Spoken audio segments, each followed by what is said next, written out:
बड़ सुख दो, महिमा कही न जाए, जो कुछ कहो तुम्हारी कृपा, मोते कुछ न बसाए।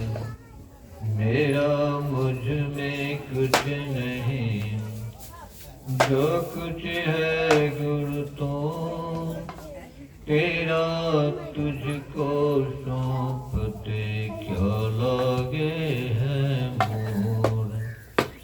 गुरु को सिर पर रखिए, चलिए यज्ञ माहे, कह कबीर दास को तेने लोक डरना है। और व्यक्त रूप में तो सिंहासन पर विराजमान अनंत से विभूषित हमारा श्री सद्गुरु महाराज के चरणों में कोटि सा नमन। व्यक्त रूप में मनसा सिंह बाबा के चरणों में और प्रणाम। सत्संग में सतंत्री माता का अभी रामचरितमानस 7:57 श्लोकों पाठ किया गया। बड़े भाग पाइए सत्संगा, बिना प्रयास भव भंग कोई भंग। बड़े भाग से सत्संग मिलता है कि जन्म जन्म तक जो सत्संग करते हैं, पुण्य की राशि जब जमा हो जाती है, जो अपने जीवन काल में सत्कार्य करते रहते हैं, तो उनको सत्संग मिलता है। क्यों सत्संग मिलता है? कारण है कि उसका जो मन है मलिनता दूर हो गई। मन की मलिनता को दूर करने के लिए जब तक सज्जनों का संग, संतों का संग नहीं करेंगे, तो मन का मलिन जो है दूर नहीं होता। इसलिए मन का मल सत्संग करने के लिए आना आवश्यक है। इसको कहा गया नित्य सत्संगति करो बनाई, अंतर बाहर द्वे विधि भाई। धर्म कथा बाहर सत्संगा, अंतर सत्संग ध्यान। नित्य सत्संगति करो बनाई, सज्जनों का संग करना चाहिए, अच्छे व्यक्ति के साथ में बैठना चाहिए। जो व्यक्ति सज्जन कौन कहलाते हैं? अच्छे वातावरण बोलते हैं और इस तरह का बातचीत करते हैं। संसार का भी कौन बातचीत करते हैं और उसके परे का भी बात करते हैं। अच्छी तरह से वातावरण में रहते हैं, वे सज्जन कहलाते हैं। दुर्जन वे हैं जो दूसरे के देख करके वे जलते हैं, वे दुर्जन कहलाते हैं। सज्जन वे हैं जो कि दूसरे को देख करके बहुत आनंद होते हैं, किसी से भी ईर्ष्या वे नहीं करते हैं। इसलिए गुरु महाराज ने कहने की कृपा की, शांति स्थिरता व निश्चलता को कहते हैं। जो शांति को जो प्राप्त कर लेते हैं, संत कहलाते हैं। जो शांति को प्राप्त कर लिए वे संत कहलाए। शांति को प्राप्त कौन किए? शांति अर्थात सुख। उस सुख की खोज में सभी लोग लगे हुए। हम चाहते हैं कि सुखी रहें, सभी कोई ऐसा चाहते हैं, लेकिन सुख में नहीं रहने पाते। कारण कि यह संसार जो है दुखालय है, दुख का घर है। जो आए हैं तो जाएंगे, दुख में पड़े हुए रहते हैं। जीव जो है इस संसार में आकर के दुख को भोग रहा है। जब तक दुख को भोगेगा तो उसको सुख कहाँ मिलेगा? संसार का जो सुख है वह क्षणिक सुख है, और उसके बाद दुख आ जाता है। दुख को बुलाना नहीं पड़ता है, अपने आप आ जाता है। सुख में लोग परमात्मा को भूल जाते हैं।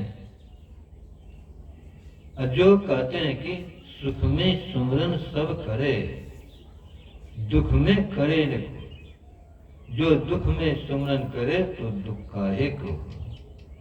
सुख में जो सुमरन करेंगे उसको दुख नहीं होगा। जो दुख में सुमरन करेंगे, दुख में तो सुमरन सब कोई करते हैं, लेकिन सुख में सुमरन कौन करते हैं? करते हैं संत लोग करते हैं। कहते हैं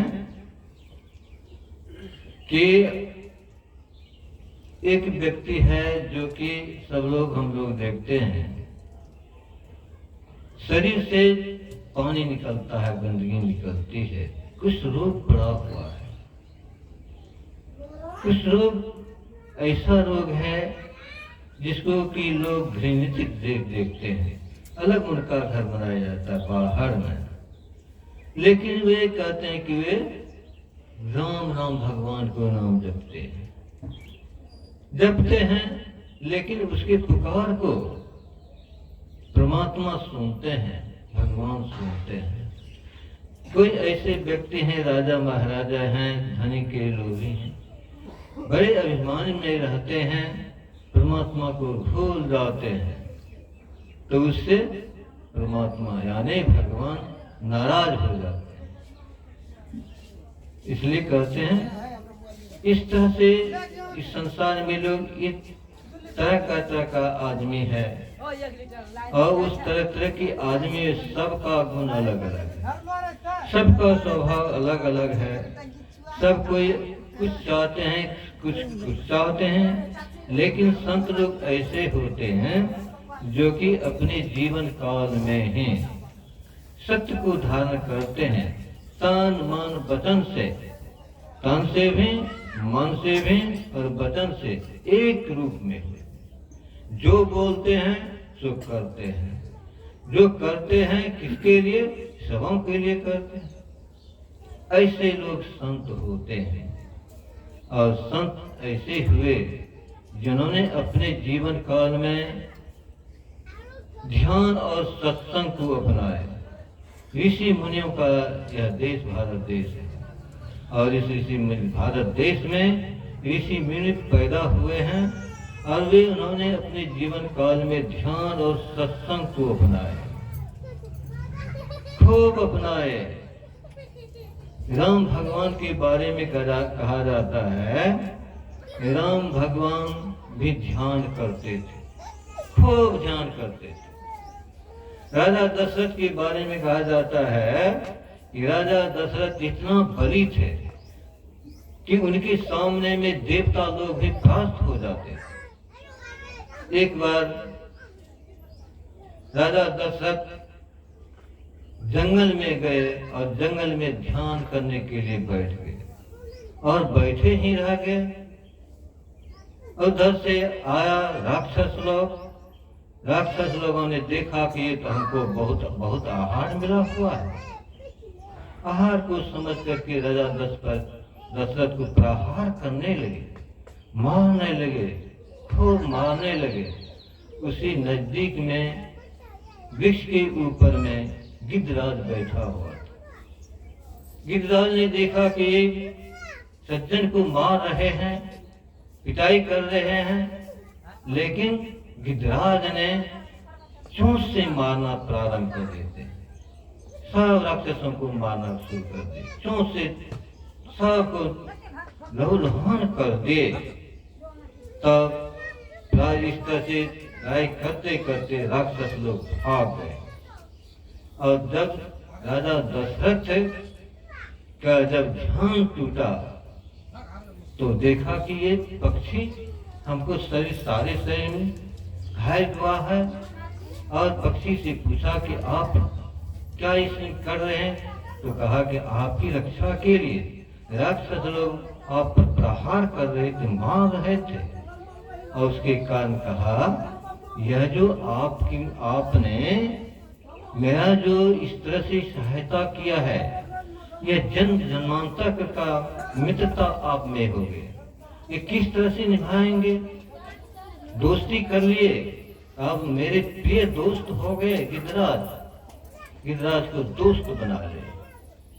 और कहा कि यह जब तक हम इस संसार में रहेंगे आपका जो है जस जो है लेते रहेंगे, और उस जस का जो गान है कुछ समय में आपका पूरा कर देंगे। वही मित्र हुए गिद्धराज, राजा दशरथ के मित्र हो गए। क्यों ऐसे हुए? उन्होंने अपने जीवन काल में क्या किए? पक्षी थे और पक्षी होकर भी अनाथों की सेवा किया।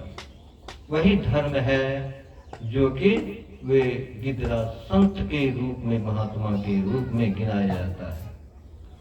हम लोग क्या हैं? बड़े भाग मानुष तन पावा, मनुष्य को धारण किए हुए हैं। लेकिन हम लोगों के मन में कभी होता है कि किसी की सेवा कर रहे हैं, माता पिता की सेवा करें, जो नीचे गिरे हुए हैं उनकी सेवा करें? होता ही नहीं है। लेकिन ऐसे सज्जन हैं उनके लिए होता है, वे करते हैं, गिरे हुए को ऊपर उठाने का प्रयास करते हैं, वे ही संत कहलाते हैं। और वे ये तो समाज की ओर से गिराने का प्रयास किए, लेकिन संत ऐसे होते हैं जिससे कि जीव का उद्धार करने के लिए आते हैं। जीव का उद्धार करने के लिए आते हैं संत लोग। संत लोग आते हैं जीव का कल्याण करने के लिए। और अपने जीवन काल में तो वे ध्यान भजन किए, और ध्यान भजन करके जो उनको अनुभव हुआ, उस अनुभव को इस संसार में, उस ज्ञान को बांटते घूरते हैं, क्योंकि जीव का कल्याण उससे होने वाला है। उस ज्ञान को बांटते हैं जो कि नीचे गिरे हुए हैं, ज्ञान से हीन हैं, उनको इस तरह की बुद्धि हो जाती है और वे संत कहलाते हैं। गिरे हुए को ऊंचा उठाने का काम सज्जनों और महात्माओं का है, वे ही संत होते हैं। ऐसे संत, एक संत महात्मा हुए जो कि भजन ही क्या करते थे, भजन में लीन रहा करते थे। और लीन होते हुए भी एक हाथ में एक हाथ में लेते थे कि करताल लेते थे, दूसरे हाथ में तार से भजन गाते हुए जा रहे थे। जाते जाते क्या हुआ, उसके साथ में भजन का जो प्रभाव था, भजन के प्रभाव से बच्चे लोग सब जो जाते थे सब भजने फिर गाने लग जाते। जो आते थे उसके साथ में सब कोई वही जो भजन गाते थे वो भजन बच्चा से भी गाने लग जाते। और जाते जाते एक क्या हुआ कि वह जाते जाते समुद्र के किनारे में पहुंच गए।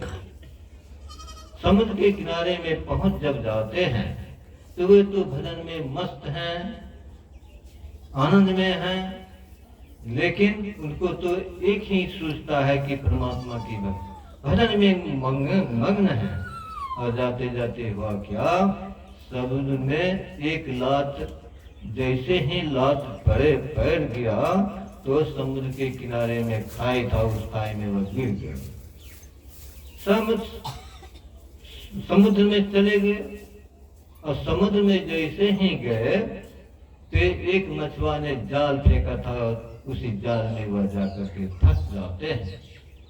जैसे ही गिरा, धमाम का आवाज हुआ, मछुआ ने सोचा कि आज तो बड़ा बड़ा मछली मिला हुआ है।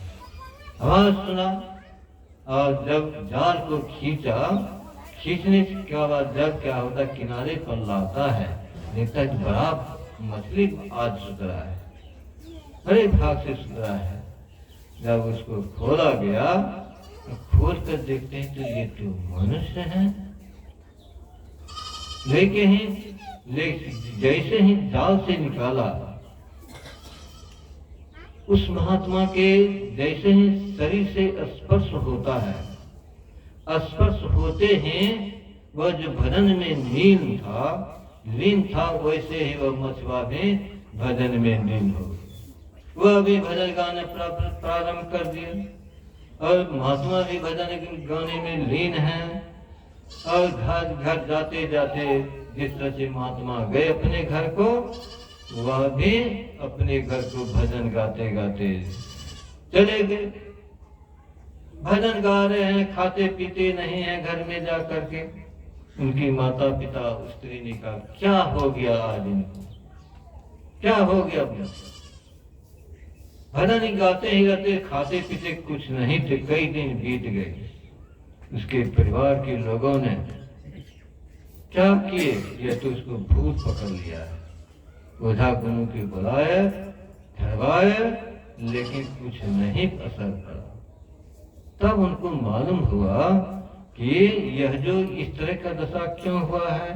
पता चला कि एक महात्मा थे, उनके जैसे ही उनका स्पर्श हुआ था तो उनके प्रभाव से उसके शरीर से जो आभा निकलती थी, उसका गुण जो था वह इस कारण से ये भजन गा रहा है, ये गा रहा है, मस्त है।